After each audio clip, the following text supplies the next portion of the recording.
दोस्तों, क्या आपने कभी सोचा है दुनिया के सबसे पहले कैलेंडर के पहले साल के पहले महीने के पहले दिन से पहले की दुनिया कैसी थी? चलिए आज उस दुनिया में जहां ना तो कोई कैलेंडर था और ना ही कोई समय बताने वाली घड़ी।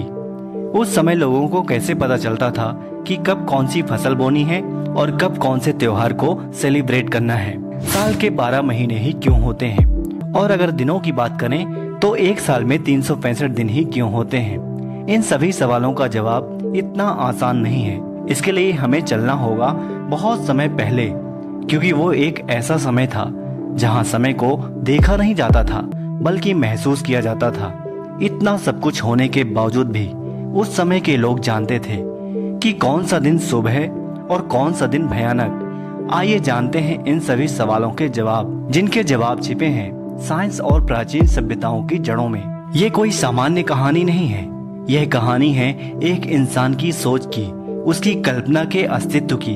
तो नमस्कार दोस्तों, मैं आपका दोस्त शिवेंद्र विश्वकर्मा आज की इस वीडियो में आपका बहुत बहुत स्वागत करता हूँ। मुझे पूरी तरह से उम्मीद है कि आज का यह वीडियो आपकी समय को लेकर के जो सोच है उसे पूरी तरह से बदल सकता है। तो बने रहिए वीडियो में अंत तक। चलिए शुरू करते हैं आज का सफर। तो दोस्तों, आज का सवाल ये नहीं है कि घड़ी का आविष्कार किसने किया था। सवाल ये है कि जब घड़ी नहीं थी तब समय कैसे चलता था। जरा आप कल्पना कीजिए, आपकी आंखें एक ऐसी दुनिया में खुलती हैं जहां ना तो कोई तारीख होती है और ना ही कोई सोमवार, मंगलवार, बुधवार जैसे कोई दिन होते हैं, और ना ही कोई नया साल होता है, और ना ही कोई घड़ियां, और ना ही कोई कैलेंडर। आपको पता ही नहीं है कि आज कौन सा दिन है, यहाँ तक कि साल कौन सा है। तो आपके लिए वो दुनिया कैसी होगी? आप अपनी यात्रा या मीटिंग कैसे प्लान करेंगे? आप अपना जन्मदिन कैसे मनाओगे? और तो और आप नए साल का जश्न कब मनाओगे? आप ये तय कैसे करोगे कि कब आपको कोई त्योहार सेलिब्रेट करना है? लेकिन जब आप अपने आसपास के लोगों को देखते हो तो आप देखते हो कि फिर भी लोग जी रहे हैं, खेतों में बुआई कर रहे हैं, भविष्य की भविष्यवाणियां कर रहे हैं और युद्ध की तारीखों को तय कर रहे हैं। अब सवाल ये उठता है कि जब पहले साल का पहला महीना नहीं आया था और ना ही इंसानों के पास कोई डिजिटल घड़ी थी, लेकिन वो फिर भी जान लेते थे कि कब कौन सा त्योहार मनाना है। आखिर ये सब कैसे संभव था? उन्होंने सितारों से बातें की थी या कोई और रहस्यमय तरीका था जिससे वे वक्त को पकड़ पाए थे? कुछ लोगों का मानना है कि हमारे पूर्वजों के पास कोई छिपा हुआ ज्ञान था जिसे वक्त के साथ हमने उसे खो दिया। क्या हम उस ज्ञान को वापस से खोज पाएंगे? क्या कभी आपने ये महसूस किया है कि घड़ी की टिक टिक असल में आपकी रूह पर एक कैद है? हम सोचते हैं कि हम समय को मापते हैं, लेकिन क्या सच ये नहीं है कि समय हमें मापता है? हम मानते हैं कि समय की शुरुआत पहले साल की 1 जनवरी से हुआ है, लेकिन वह सिर्फ एक पल था जब इंसानों ने उसे बांधने की कोशिश की थी। असल में समय उससे पहले अपनी जगह बना चुका था, पर उसकी कोई भाषा नहीं जानता था, उसे कोई समय के नाम से नहीं जानता था। हजारों साल पहले जब इंसान आसमान की ओर देखते थे तो उन्हें कुछ बदलाव महसूस होते थे, जैसे रात में चांद का दिन प्रतिदिन छोटा या बड़ा होना, दिन में सूरज का एक दिशा से निकलकर दूसरी दिशा में अस्त होना, रात में तारों की स्थिति का बदलना। आसमान में होने वाले ये सब बदलाव कुछ और नहीं बल्कि समय की अनुभूति थे। लेकिन सवाल ये था, अब उस वक्त को कैसे बांधा जाए, उसे कैसे छुआ जाए, उसे कैसे स्थिर रखा जाए और उसके अनुसार चल सका जाए। और यहीं से शुरुआत होती है इंसानों की पहली टाइम मशीन की, जिसे आज हम घड़ी बोलते हैं। वह कोई धातु की घड़ी नहीं थी और ना ही कोई कंपास थे। प्राचीन सभ्यताओं ने ऐसे विशाल पत्थरों को खड़ा किया जिन्हें किसी दिशा में नहीं बल्कि सूरज की परछाई के हिसाब से लगाया गया था। हर दिन सूरज अलग अलग कोण से निकलता था और जैसे जैसे दिन बीतते तो पत्थरों की परछाई भी बदलती जाती, लेकिन साल के एक खास दिन वह परछाई ठीक उसी बिंदु पर गिरती थी जिस पर हजारों किलो के पत्थर रखे गए थे। आप इसे क्या कहोगे, एक संयोग या किसी रहस्य की कुंजी? ब्रिटेन का स्टोनहंज दुनिया का सबसे प्रसिद्ध प्राचीन कैलेंडर है जिसके द्वारा उन्होंने समय को मापने की कोशिश की थी। ब्रिटेन की एक खुली जमीन पर खड़े हैं विशाल पत्थर जो एक गोल घेरा बनाए हुए हैं, और वह पत्थर बस यूं ही नहीं रखे गए हैं, बल्कि उन्हें बहुत सोच समझकर रखा गया है। हर साल 21 जून को सूरज ठीक उन्हीं पत्थरों के बीच से निकलता है और 21 दिसंबर को वहीं डूबता है। ये था उनका तरीका मौसम और समय को मापने का। कोई घड़ी नहीं, कोई कैलेंडर नहीं, बस सूरज और पत्थर। साल 2022 की एक स्टडी के मुताबिक स्टोन हज में लगे पत्थर 7 साल के 365 दिनों को दर्शाते हैं, बिल्कुल एकदम हमारे आज के कैलेंडर की तरह। इसमें हर एक पत्थर एक दिन या एक सप्ताह को दर्शाता है। शायद यही पत्थर उनके लिए समय बताने वाले पहरेदार थे। तो अगली बार जब आप स्टोन हज की तस्वीरें देखें तो उसे सिर्फ पत्थरों का ढांचा मत समझिए। यह एक प्राचीन वैज्ञानिक चमत्कार था, यह एक अद्भुत कैलेंडर था, यह एक समय को पत्थरों में कैद करने का तरीका था। लेकिन क्या आप जानते हैं कि भारत में भी कई ऐसे स्थान हैं जहां सूर्य के साथ जुड़ा हुआ गणित हजारों साल पहले इस्तेमाल किया गया था। भारत के मंदिर केवल पूजा का स्थान ही नहीं है, बल्कि वो समय का केंद्र भी है। आपको क्या लगता है कि कोणार्क का सूर्य मंदिर सिर्फ पूजा के लिए बनाया गया था, या फिर वह एक प्राचीन टाइम मशीन भी था जो समय और साल दोनों का जिक्र करता है? समुद्र की लहरों से कुछ किलोमीटर दूर उड़ीसा में एक मंदिर है जिसे लोग सूर्य देव का मंदिर बोलते हैं, और यह कोणार्क का सूर्य मंदिर इस तरह से बनाया गया था कि इसे साल के 2 विशेष दिनों पर सूर्य की किरणें उसके गर्भगृह में ठीक उसी तरह प्रवेश करती हैं जैसे कोई वैज्ञानिक प्रयोगशाला में प्रकाश को नियंत्रित करता है। सूर्य देव के रथ में 12 पहिए, 7 घोड़े और एक रहस्य है जो सदियों से छुपा हुआ है। हर पहिया साल के 12 महीने को दर्शाता है। हर पहिए में 8 चक्र हैं जो एक दिन के 8 पहरों को बताते हैं। आपको बता दूं कि जिस तरह से आज हम समय को घंटे में मापते हैं, उसी तरह प्राचीन भारत में हमारे पूर्वज समय को पहरों में मापते थे। एक कमाल की बात तो ये है कि इन पहियों पर सूरज की छाया गिरती है और इससे दिन का समय मापा जा सकता है। जिस समय दुनिया घड़ी बनाने का प्रयास कर रही थी, उस समय हमारे पूर्वज पत्थरों में से समय पढ़ रहे थे। ये कोई कला नहीं थी, बल्कि एक विज्ञान था, और वह भी हमारे ही देश की जमीन पर। उस समय ना तो कोई घड़ी थी, ना कोई मोबाइल और ना ही कोई अलार्म, बस एक परछाई, और उस पर पूरी सभ्यता का भविष्य निर्भर करता था। अब ये सवाल आता है कि प्राचीन समय में पत्थर भी समय की भाषा बोलते थे, लेकिन क्या वो भाषा आज भी जीवित है, या फिर हमने उस ज्ञान को खो दिया है? आज से हजारों साल पहले इंसानों ने समय मापने का उपकरण अपनाया था, चांद को। चांद का 29 दिनों का एक पूरा चक्र बोला जाता है। भारत में पंचांग प्रणाली में तिथि और पक्ष जैसी संकल्पनाएं चंद्र गति से जुड़ी थीं। यह कैलेंडर केवल समय की माप नहीं था, यह सामाजिक, धार्मिक और कृषि जीवन का आधार बन गया।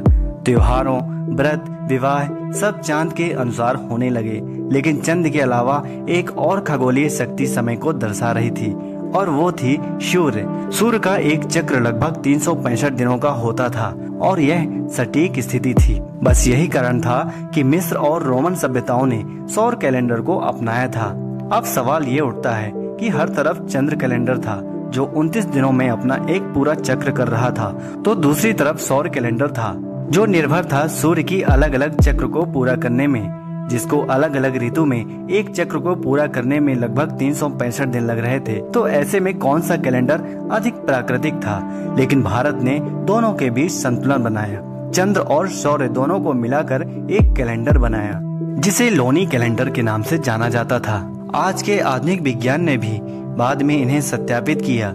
आज जब हम घड़ी की ओर देखते हैं तो हम केवल एक नंबर देखते हैं, लेकिन जब भी आकाश की ओर देखते थे हम, तो उन्हें एक चक्र दिखता था जो जीवन, मृत्यु और पुनर्जन्म की स्थिति को दर्शाता था। आज के समय में नए साल की शुरुआत होती है आतिशबाजी के साथ। 1 जनवरी को हम जश्न मनाते हैं, गिनती करते हैं और मानते हैं कि समय ने एक नया चक्र पूरा कर लिया है, जिसे हम नए साल की शुरुआत बोलते हैं। लेकिन क्या आपने कभी सोचा है कि यह तारीख आखिर आई कहां से? 46 ईसा पूर्व में, यानी 1 जनवरी साल फर्स्ट से 40 साल पहले जूनियर सीजन ने देखा कि रोमन कैलेंडर अराजकता में था। खेती के समय गड़बड़ा रहे थे, धार्मिक आयोजन बिगड़ रहे थे। इसी समस्या का हल करने के लिए उन्होंने एक नया कैलेंडर प्रस्तुत किया, जिसका नाम था जूलियन कैलेंडर। इसमें 365 दिन और 4 साल में एक लीप ईयर को जोड़ा गया था। लेकिन एक सवाल यहाँ भी बच रहा था कि इस कैलेंडर की कहानी शुरू कहाँ से हुई? मजेदार बात तो ये है कि 0 जैसा कोई साल कभी था ही नहीं। सीधा 1 ईस्वी यानी 1 जनवरी साल 1 को जूलियन कैलेंडर का आरंभ माना गया, जिसे ईसा मसीह का जन्म वर्ष भी कहा जाता है। और इस कैलेंडर में जनवरी के महीना को साल का पहला महीना माना गया। लेकिन ऐतिहासिक रिकॉर्ड्स बताते हैं कि ईसा का जन्म भी शायद इसी कैलेंडर के लॉन्च होने से 4 से 6 साल पहले हुआ था। तो क्या यह सिर्फ एक धार्मिक धारणा थी जिसे पूरे संसार का कैलेंडर बना दिया गया? सदियों तक यह जूलियन कैलेंडर चलता आ रहा था, लेकिन 1500 वर्षों में उसमें 10 दिनों का अंतर आ गया। अब जरूरत थी इस कैलेंडर में सुधार करने की। पोप ग्रेगरी 8 ने इसे ठीक करने के लिए ग्रेगोरियन कैलेंडर लागू किया, जिसमें अक्टूबर 1582 में उन्होंने इतिहास से सीधे 10 दिन हटा दिए और 4 अक्टूबर के बाद सीधा 15 अक्टूबर आ गया। तब से लेकर आज तक हम इसी कैलेंडर को इस्तेमाल कर रहे हैं। चलिए आप जानते हैं कि साल में 12 महीने और 1 महीने में 30 दिन ही क्यों होते हैं, और जूलियन कैलेंडर में हर 4 सालों में एक लीप ईयर क्यों जोड़ा जाता है, जिसमें फरवरी का महीना 29 दिनों का होता है। तो जैसा कि अभी हमने जाना कि प्राचीन समय में हमारे पूर्वजों ने सौर और चंद्र को मिलाकर एक कैलेंडर बनाया था, तो इसमें इस सवाल का जवाब भी सूर्य और चंद्रमा से ही मिलेगा। यह जवाब हमें देगा पृथ्वी की चाल। तो इस सवाल का जवाब जानने के लिए पृथ्वी से थोड़ा ऊपर उठते हैं और अंतरिक्ष की ओर चलते हैं। जैसे ही अंतरिक्ष में हम पृथ्वी को देखते हैं तो हम देखेंगे कि पृथ्वी अपनी धुरी पर घूम रही है, और हर एक 24 घंटे में पृथ्वी अपनी धुरी पर एक बार घूम जाती है, जिसे हम एक दिन कहते हैं। लेकिन साथ ही साथ चंद्रमा भी पृथ्वी का परिक्रमा कर रहा है। तो ऐसे में जब चंद्रमा पृथ्वी का एक पूरा चक्र करता है, तब तक पृथ्वी अपनी धुरी पर 29 बार घूम जाती है। इसका मतलब 29 दिनों में चंद्रमा पृथ्वी की पूरी परिक्रमा करता है। इसे ही एक महीना बोला जाता है। जिस तरह चंद्रमा पृथ्वी के चारों ओर घूम रहा है, उसी तरह हमारी पृथ्वी भी सूर्य की परिक्रमा करती है। और जब तक हमारी पृथ्वी सूर्य की परिक्रमा को पूरी करती है, तब तक पृथ्वी अपनी धुरी में 365 बार घूम जाती है, और तब तक चांद पृथ्वी की 12 परिक्रमाएं पूरी कर लेता है। और इसी वजह से एक साल 365 दिनों का होता है और साल में 12 महीने होते हैं। लेकिन मजेदार बात तो ये है कि पृथ्वी सूर्य की परिक्रमा करते समय 365 दिनों से एक बार ज्यादा घूम जाती है, और 4 साल में पृथ्वी एक दिन एक्स्ट्रा घूम लेती है। तो इस अतिरिक्त दिन में कैलेंडर को मैनेज रखने के लिए 4 सालों में एक लीप ईयर को जोड़ा गया, जिसमें फरवरी का महीना 29 दिनों का होता है। आपको बता दूं कि हिंदू कैलेंडर, जिसे पंचांग बोला जाता है, वह चंद्र की चाल पर आधारित है, जो 29 दिन में अपना एक चक्र पूरा करता है और एक साल में 12 चक्र पूरे करता है। जरा सोच कर देखिए कि हमारे पूर्वजों ने हजारों साल पहले बिना किसी आधुनिक तकनीक के ये सब घटनाएं की थीं। इसका आप अंदाजा लगा सकते हैं कि हमारे पूर्वजों के पास हजारों साल पहले भी खगोल विज्ञान का कितना बड़ा ज्ञान था। वह समय जो कभी ऋषियों के लिए ब्रह्मांड की धड़कन था, वह अब केवल कागज पर एक दर्ज नंबर बन गया है। हमने उसे इतना बांध दिया है कि भूल गए हैं कि यह समय बाहर से ज्यादा भीतर से चला था। जब अगली बार आप घड़ी देखें, कैलेंडर पर 1 जनवरी का नया साल देखें, तो जरा सोचिएगा कि आप सच में समय को महसूस कर रहे हैं या सिर्फ किसी और के बने हुए सिस्टम का हिस्सा बन गए हैं। समय कभी शुरू नहीं हुआ था और शायद कभी खत्म भी नहीं होगा। उसकी असली भाषा अभी भी सितारों में छिपी हुई है, चांद की चाल में, सूरज की गर्मी में और आपकी धड़कनों में समय छिपा हुआ है। और यह कोई कैलेंडर नहीं था। भारत में पंचांग कैलेंडर के लॉन्च होने से हजारों साल पहले ही यह समय निर्धारित हो चुका था, जो आज भी उतना ही सटीक है जितना हजारों साल पहले था। समय की कहानी 1 जनवरी 1 साल से पहले भी चल रही थी और आज भी चल रही है। क्या आप उसे सुन पा रहे हैं, देख पा रहे हैं, और समय को बनते बनते कहीं उसी में खो तो नहीं गए हैं, या आप भी अपने समय का इंतजार कर रहे हैं? तो चलिए दोस्तों, अब हम सब कहते हैं कि अपना टाइम आएगा। दोस्तों, अगर आपको ये वीडियो पसंद आया है तो वीडियो को लाइक कर दीजिए, और अगर आप भी ऐसे ही इंटरेस्टिंग वीडियो देखने के लिए इंटरेस्टेड हैं तो हमारे चैनल को सब्सक्राइब करके बेल आइकन को प्रेस कर लीजिए, ताकि हमारे चैनल की आने वाली नए वीडियो की नोटिफिकेशन आप तक पहुंचती रहे। तो मिलते हैं अगले वीडियो में, तब तक के लिए जय हिंद।